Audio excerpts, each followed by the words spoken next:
today. We also have David Gabriel and Richard Williams, and they're going to start us off with a beat. I love myself unconditionally. Say that with me. I love myself unconditionally. I see my value. I see your value.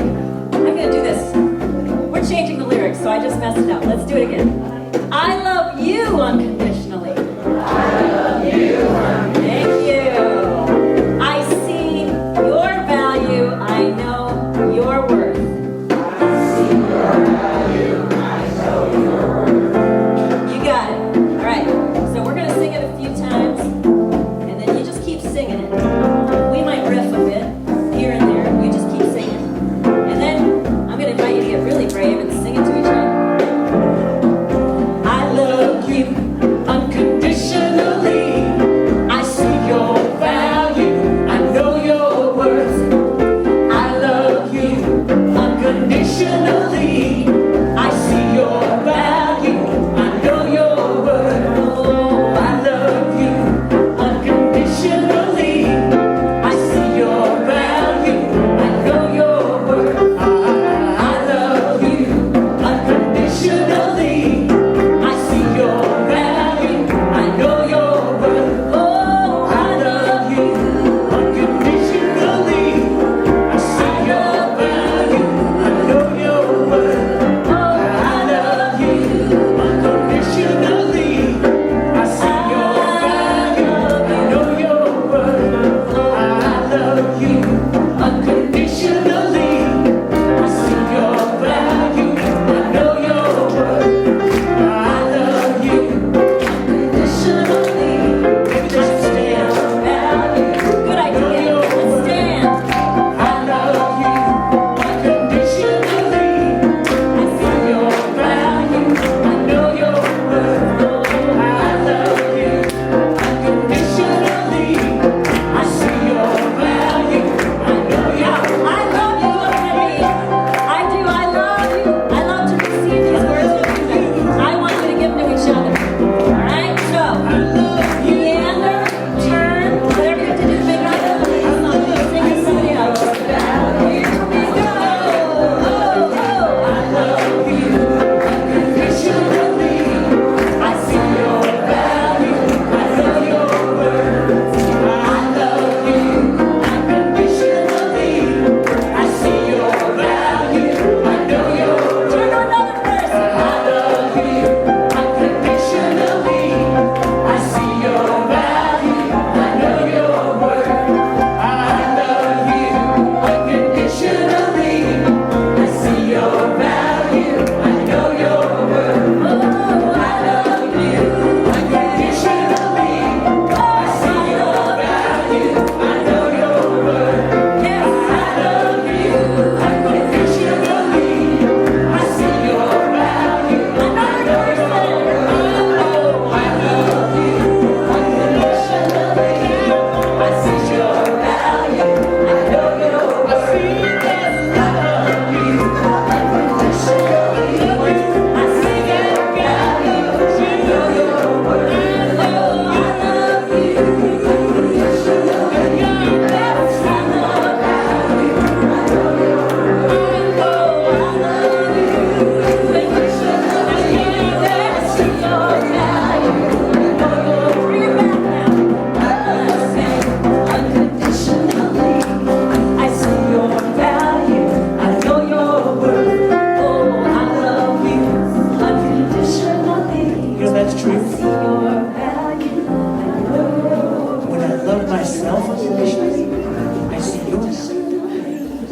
I see your value.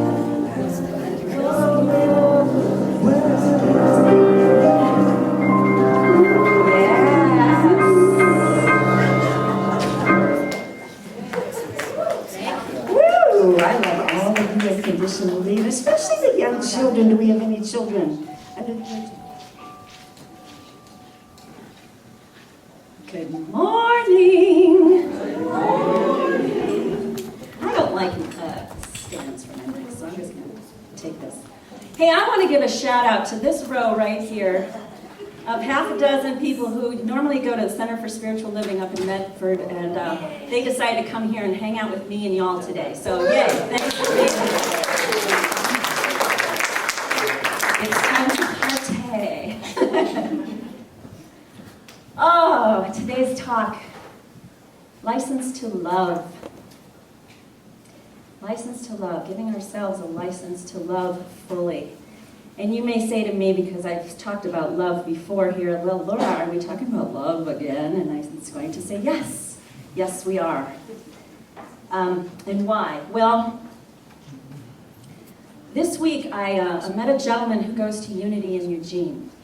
And he told me this fabulous story about a retreat he took once, a yoga retreat. And apparently he went very deep into meditation during this retreat. And after he did go deeply into meditation, he had one of those peak experiences, spiritual experiences, where he felt a presence surround him, a loving, absolutely unconditional, all-encompassing love that he had never experienced that depth of before.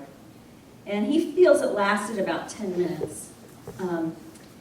The door mysteriously locked in the room he was in so that people couldn't get to him, so he was all alone having this feeling. And when he came out of it, he knew that his mission was to tell people about this love that's there for us. And I said to him, my goodness, what else is there, right? What other message is there? And then that reminded me, how many of you have read or seen the movie Eat, Pray, Love by Elizabeth Gilbert? Ooh, lots of you, okay. Remember she's in India and she's meditating and she can't stand it because like the flies are bugging her and she's got pains in her back and stuff. And finally she gets it and she's meditating, and then she too has this peak experience of oneness with the all. And then that reminded me of our beloved Reverend Norma. And some of you may have heard the story of Norma. When Nisha, her daughter, was about 5 years old, Norma was in a very severe car accident and severed her liver. And she probably should have died, should have. And she was in the hospital in ICU, and her parents were in the room with her, and she was sleeping. And she woke up from her sleep, and she saw 4 pillars of light. They were beings. They were like very, very tall Native Americans, glowing of light. And she recognized these 4 beings from lifetimes, eons. And they were sending her love and communicating messages to her about her healing and about her mission. And they too said, we are always here for you. It's not your time, but we are here for you. And we want you to tell everybody about us and about this love that's here for everyone. And then you've probably read near-death stories, where people see the light and they feel this love. So there's this extraordinary, exquisite love here for us. And it's not just here if we have a peak experience. And it's not just here if we're near death. It's here all the time. And I believe, my own experience, tell me if it's yours, I, as a human being, have some clouds around me or some barriers to perceiving that love, feeling that love, sharing that love, And so today I want us to explore, how can we make these barriers, whatever they are for us, more permeable? How can we dissolve the veils that are around us, forgiving and receiving this beautiful divine love of which we are a part? How can we let go of some of those fears and some of those programmings and patterns that we've been taught and do it a new way? So that's why we're here. I mean, really, what else is there, right? But love, right? All you need is love. What is it? I mean, we could talk about meditation and manifestation and shadow integration and Paddington Station. My next vacation, But I think love is a better subject there. Okay, so let's set this off with a little chant. And this is a round. We're going to do this as a round.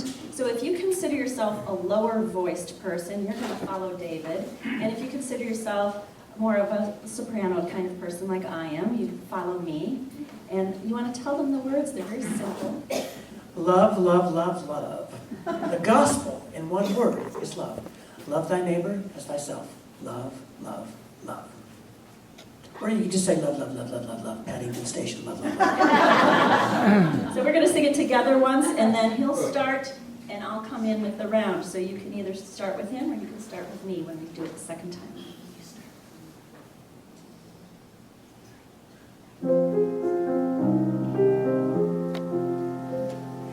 Love, love, love, love. The gospel in one word is love. Love thy neighbor as thyself. Love, love, love. Love, love, love, love. The gospel in one word is love. Love thy neighbor as thyself. Love thy neighbor as thyself. Love, love, love, love. The gospel in one word is love. Love thy neighbor as thyself. Love thy neighbor as thyself. Love, love, love. Close your eyes. Gospel in one word is love. Love thy neighbor as thyself. Love thy neighbor as thyself. Love, love, love, love. The gospel in one word is love. Love thy neighbor as thyself. Love thy neighbor as thyself. Love thy neighbor as thyself. Love thy neighbor as thyself. Love,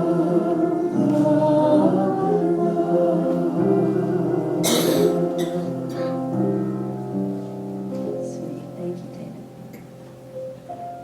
Love thy neighbor as thyself. Now don't get freaked out, because that's an old Christian commandment. Don't get freaked out. Love thy neighbor as thyself. Why? Because really we're all one. And so anything I do to you, I'm doing to myself, and vice versa. Now, let's talk about some of those cloud layers so that we can start to let them dissipate. Maybe they'll rain off of us like the rain today, right? Fear, ego needs, patterning, definitions of what love is, and language of love. So let's talk about each of these, okay, a little bit. And I'm just going to give a few examples today because we could be here a long time. And I know you have your own, but I just want us to start to get in touch with these. So there is a beautiful gentleman sitting in this front row. His name is Walter or Devin. He goes by Walter or Devin. And he has shared here at Unity, so I don't think he'll mind me sharing, that he was once held at gunpoint. And rather than go into deep fear and anger or fighting this attacker, he said, what did you say, Walter? I love you. And what happened? He put his gun down and said, I didn't want to hurt nobody, but I need money. He put his gun down. He said, I didn't want to hurt nobody, but I needed money for food. And did you give him some money? Did he get money? I was happy to get out of it. Yeah, he was happy to get out of it. The point is, Walter responded to an attack with love. And it melted the attack. It melted the attack. Not that it wasn't scary, because I know it was scary. But that was a choice Walter made in that moment. So thank you for that example, Walter. Do that once. Yeah, let's only do that once. Yes, thank you. Please. What are some of our other fears around loving? Fear of abandonment, fear of rejection. What else? Fear of looking sappy. What else? Shout them out. Fear of pain, Fear of pain, fear of vulnerability, vulnerability, getting eaten up. getting eaten up, Fear of being lost. fear of being lost. Fear of being known. Unappreciated. Fear of being unappreciated. Loving too much and being unappreciated. Okay? All right, all valid fears, human fears. And guess what? Think of those light beings that Norma saw. Think of that peak experience. That love is here for us all the time. So if another human being reacts in a certain way, like we fear, if they leave us or they hurt us or whatever, that love is still there for us. So we can have less fear around it, is what I'm saying. We can trust that we are always loved. Always, always, always loved. And so if we extend that love, let it just come through us and channel out to others, we're safe. Say, I am safe as I love. I am safe as I love. Say it again. I am safe as I love. And as Don Miguel Ruiz instructs us in his 4 agreements, don't take anything personally. So other people's reactions we can't control. But we can control whether we're going to get courageous and extend that love out. So fear is one cloud. All right, you feel that cloud just dissipating a little bit? Okay, good. Another cloud is ego needs. Ooh. I don't have any of those. No, David, I know that about you.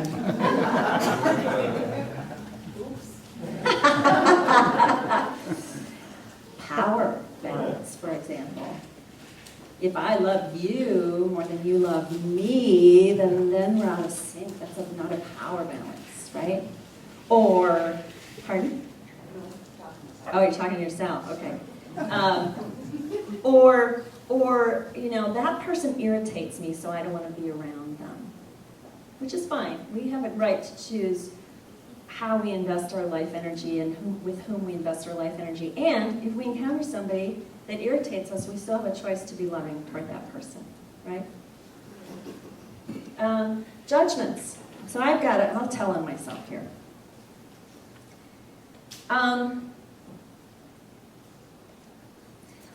You remember our beloved Dave Marston, many of you, who was a musician here in town, directed a lot of choirs, and he passed away a few years ago, very suddenly from a disease. And there was a lot of drama that was going on around Dave's passing, involving his family members and his loved ones and the choirs he was directing. There was a lot of drama happening. And there was one woman in particular, who I won't name, who did something that, in my opinion, was totally out of line. My opinion, my judgment, totally out of line. And I had judgments about her for a long time. Didn't want to hang around her, didn't want to associate with her. And I recently reconnected with her because we're singing together somewhere. And I realized that my judgments and my resentment and my, holier than thou-ness about that is all my story. I don't know if what she did was out of line or not. Maybe it was perfect. Maybe it was in divine order. Maybe she was doing the best she could in the moment, which is what we're all doing, right? So is it loving of me to hold on to that 5 years later? I don't think so.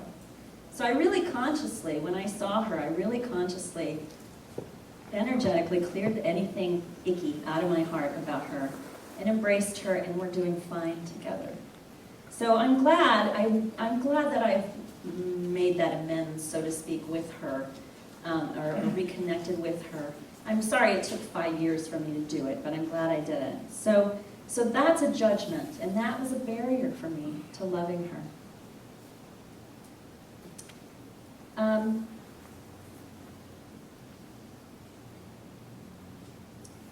Then there's patterning, like, oh, we should hate our enemies. Now, I know we don't believe that here in Unity. We love everyone, right? But I still hear a lot of friends who are very conscious in this town, complaining and taking sides and playing, talking about who's victimizing who in politics, etc. And so I want to invite us all to listen to an article that was written about a very special man who is the father of one of the victims, the young victims of the Sandy Hook shooting last year. And I've asked Patricia to come up and read this.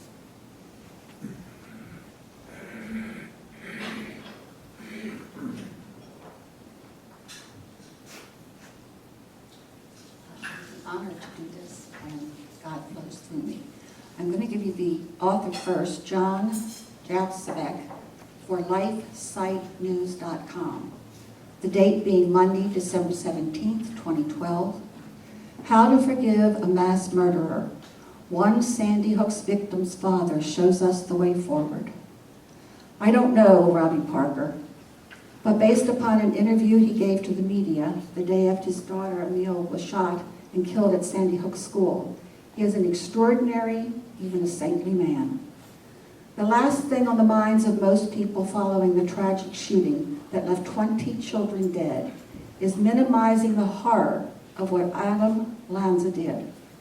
Anger is the natural human response to such a monstrous crime, and accordingly, many have simply labeled Lanza a monster and moved on. But Robbie Parker, that isn't good enough. For Robbie Parker, evidently a strongly believing Christian, evil doesn't have the last say. And while anger would be justified, there is something even better. Forgiveness, mercy, and compassion. The day after the shooting, Parker appeared in front of the media and, choking back tears, urged his listeners not to turn the shooting into something that defines us, but something that inspires us to be better, to be more compassionate and more humble people. Parker extended an olive branch to Lanza's family, offering them his love and support, saying, "I can't imagine how hard this experience must be for you." Much of the media has reported that Robbie forgave Adam Lanza, the alleged shooter, in his statement. However, Robbie didn't specifically say anything to that effect, but it is easy to see how the media extrapolated that from his remarks. Robbie's statement was calm, compassionate, and free of all bitterness. It was extraordinary. "I'm not mad," he said. "If there's anything I can do to help anyone anywhere, I'm willing to do that." I don't know if I would have the same strength as Robbie in the same circumstances. I hope I would, but I sincerely doubt it. At the same time, I can recognize his statement for what it is, the best possible response under the circumstances, the only one that will lead to healing in the long term, and the only one that will absolutely ensure that evil does not win the day in Newton. Perhaps it is pointing out the obvious to observe that Robbie's response mirrors that of Jesus Christ, who on the cross prayed for his executioners, saying, "Father, forgive them, for they know not what they do." Robbie Parker is an example of how to change the world. May God grant him, his wife, and his 2 surviving children peace. Thank you so much. Robbie Parker. Let's let Robbie Parker be our pattern. Let's let Robbie Parker and his choice to, in front of the world, forgive this murderer and send out love and compassion to the murderer's family, saying, "I can't imagine how they feel." Let us remember him the next time we're faced with something that feels like a victimization. I can't imagine the ripple effect that had, what he did. And the fact that the press picked it up and we've read it today, I'm sure it was read all over the world back when it was first published in December last year. Think of the ripple effect. And even if your story isn't published in a paper, your story of being forgiving and compassionate and loving in the face of harm done to you, you can be sure, I'm assuring you, it has a ripple effect. Because energetically it has a ripple effect. It has to. It has to go out and spread, and that person is going to take note how what they were received or what they were faced with, if they were attacking, what they received back, which was love. It's a strong choice. So we've got fear. Say, "I am safe when I love." I am safe when I love. We have ego needs like power struggles, etc. We have judgments. We have patterning. You know, another pattern, I just want to talk about David and me for a second. Most of you know that David, Gabriel, and I were life partners for 7 years. And for the last 2 years, we have not been life partners, but we have continued to be very, very good friends. I consider David one of my best friends. And in fact, last winter, about a year ago, we really helped each other through a very, very momentous shift in our lives. That could not have happened without the basis of friendship and knowledge of our history that we had with each other. And some people say to me, how can you guys still be such good friends? And, you know, he's dating another person, and now I have a person, a love in my life. Yes, so the form changes, the love doesn't change. In fact, the love deepens. I think I love David more now than I did 2 years ago when we parted ways in terms of just where we live. That's the only ways we parted. So that's a pattern, too, of we don't have to push people aside in our life because the form of the relationship changes. We can go into love even more deeply if we choose. Now, if I asked you your definition, when you say I love you to someone, I am guessing I would get dozens of different responses. And the reason I say this is because I was in a small, there were 20 to 30 people in this discussion group I was in about this question. What does I love you mean? And we went around the circle and every single person had a different definition. And I'm not talking a minuscule definition change. I'm talking radically different definitions of what they meant when they say I love you. Now, the challenge about that is that we think when we hear I love you that it means the same thing that we mean. And what it doesn't really, because everybody's got a different definition. So let me share my definition with you. My definition for me is, I honor and appreciate the miracle that is you. I care about you and I want the best for you. I'm grateful for you. I honor and appreciate the miracle that is you. I care about you. I want the best for you. I'm grateful for you. That's what I mean when I say I love you. Now, I don't say it to the checker at the co-op necessarily, because in our society that might feel, they might go, whoa, what is this wacko, right? I don't know you, lady, what he's trying to do. But, if I got brave, I might say it to the checkout person at the co-op. Why not? Why not? Because why? Because we don't have to fear anything. Because why? We have that divine love around us all the time. Doesn't matter how somebody else reacts. Doesn't matter. We can extend ourselves. And the other thing is we don't have to say I love you because there's a love language, right? What are some other ways that we can show people we love them without saying I love you? Smile. Smile. What else? Hug. Eye contact. Cook. Another cook. Cook. Ah. Of course you're Italian. Of course. Mangia. Okay. Listen to people. Appreciate people. Help people. Serve people. When they're in need, what can you do to help them? Show them you care. You don't have to say I love you if that's going to push them away. Don't say the words. Just show the love. Demonstrate the love. Now, I want to talk about families a little bit because I don't know about you, but my family presents probably one of the hardest challenges to loving that I have in my life. Anybody else? Can anybody else relate to that? Mothers, fathers, sons, brothers? Okay. David and I have something in common which is a little unique in that we both have brothers who are developmentally, or had brothers that were developmentally challenged. In our day, we called it retarded, but that is no longer politically correct. So we're going to say mentally challenged.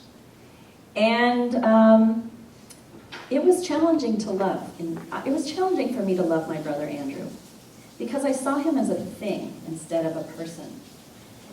He's very severely delayed. He's 45 now and he still functions at a 1-year-old level or less.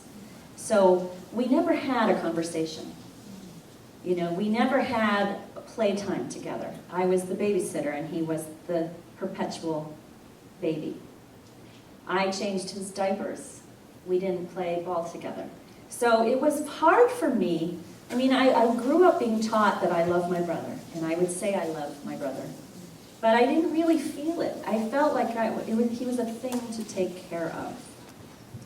And as I got older and reached maturity and saw a bigger picture, and in fact, I believe he is the master of the family. I believe his soul is probably the most evolved in our family and came to teach us all a bunch of lessons. And he's taken some sort of break this lifetime. I mean, he's never had to work a day in his life, and he has way more disposable income from the state of Wisconsin than I have. So, you know, he also reminds me that God provides. So don't worry, God provides.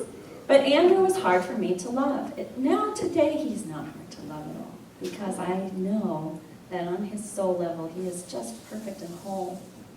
And I've had dreams of him. Whenever I have a dream of him, he is the wise one talking to me. He is the minister talking to me, saying, Laura, it's all okay, baby. We're good. I'm fine. Everything's cool. Rock on, girlfriend. You know, he's like, he is perfect and whole in my dreams. And I believe that he is in spirit too. And even if he weren't perfect and whole, he would still be easy to love. Because we're imperfect, right? We're imperfect human beings, and we're all easy to love. So, I'm going to invite David to sing this beautiful song. And I want you, as he sings it, to just feel that any barrier around you that is still there about loving, letting love in or letting love out, and see if this song can help you dissolve any residual barrier.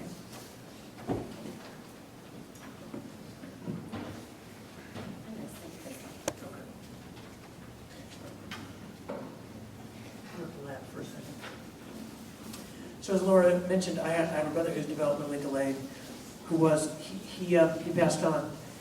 Both of my brothers passed on. Both of them were special needs. Both of my brothers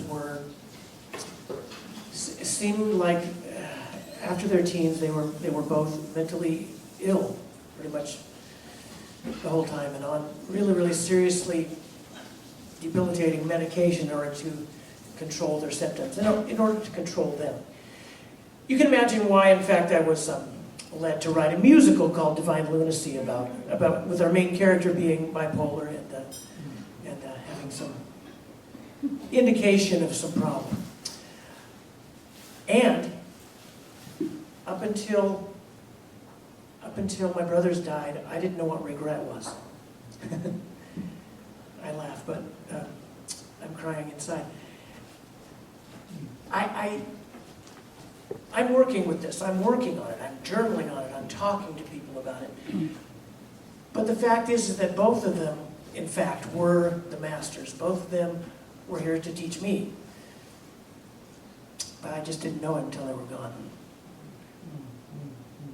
Anyway, we're going to do a song by the Hollies.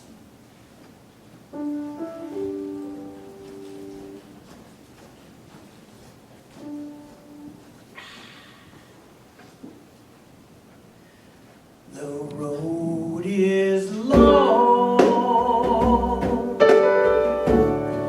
with many a winding turn that leads us to who knows where, who knows where. But I'm strong. Strong enough to carry him. He ain't heavy. He's my brother. So on we go. His welfare is my concern.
my brother. Amen, Bubsy. He's my brother.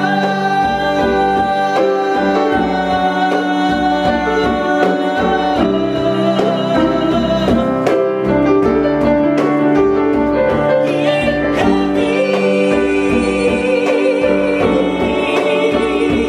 He's my brother. He ain't heavy. He's my brother.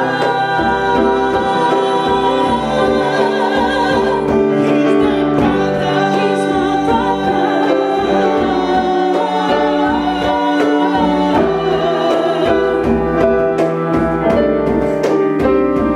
He ain't heavy.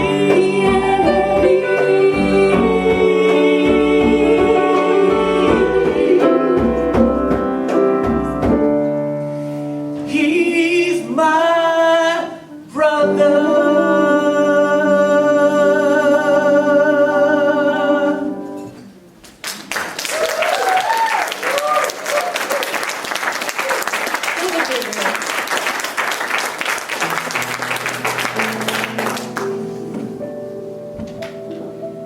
I invite you to close your eyes and let me speak a prayer for us coming through me right now in this moment. Oh, great Spirit, divine Mother, Father, God, thank you, thank you, thank you for this time of communion with each other. To explore love together and to be willing to surrender our clouds, our barriers that surround us, to receiving and giving love. Your full expression, your divine, joyful gift to us, that purest, purest, purest energy that fuels us and fuels our world and fuels all realms. We are willing. We are willing to have all barriers released so that we may freely express love while we are here walking this earth. We know we are returning to you. We know we will return home at some point. We know we are always home. We are always connected. So we declare now that we are ready. We are ready to step courageously into a new way of living, a way that knows we are safe, a way that isn't ashamed to say the words or make the expression or to gift the gift. We are ready and willing and open and surrendered to being instruments of your love, channels of your love on this planet Earth while we are here. We are your hands and feet. We are honored. It is our duty. It is why we are here, to expand that love and share it. Thank you for this new awareness. Thank you for this new level of being that we've just stepped into today. And may we easily recognize those instances in our future, near future and distant future, where we are making brave choices to love unconditionally, to see people's value, to know their worth, no matter what they appear to be doing. Thank you, thank you, thank you, God, for this awareness. We know love is a bridge to all.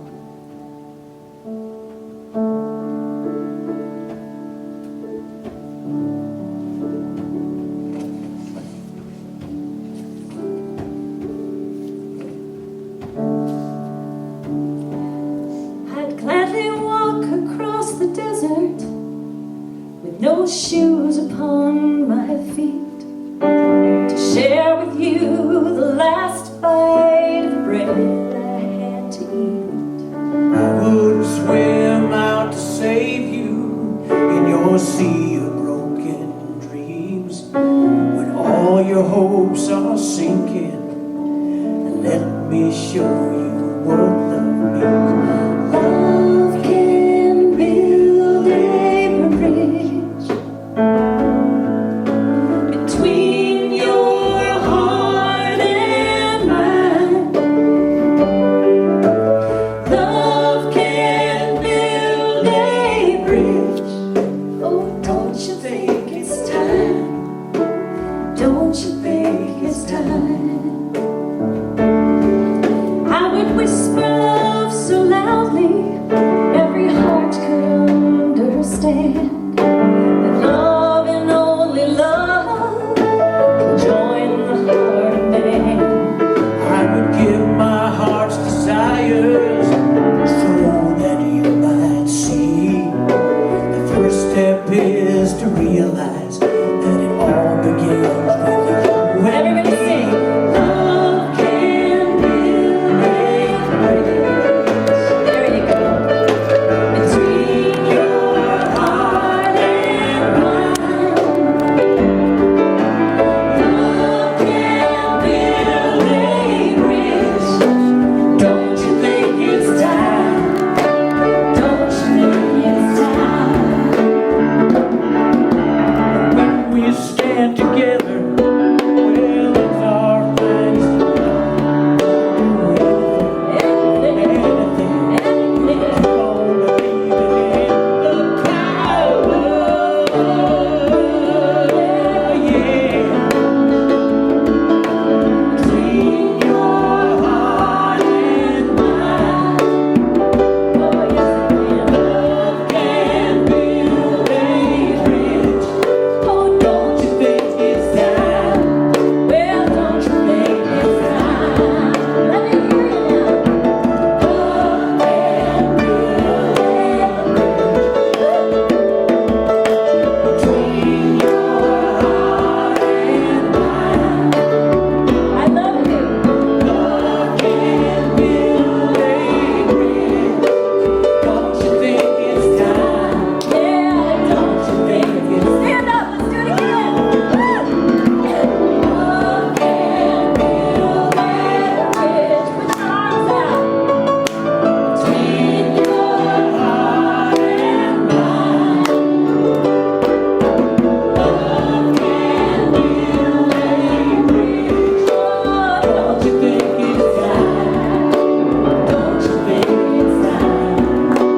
Don't you think it's time? Yeah, don't you think it's time? Oh, let me feel the breeze now. Don't you think it's time? Don't you think it's time? Don't you think it's time?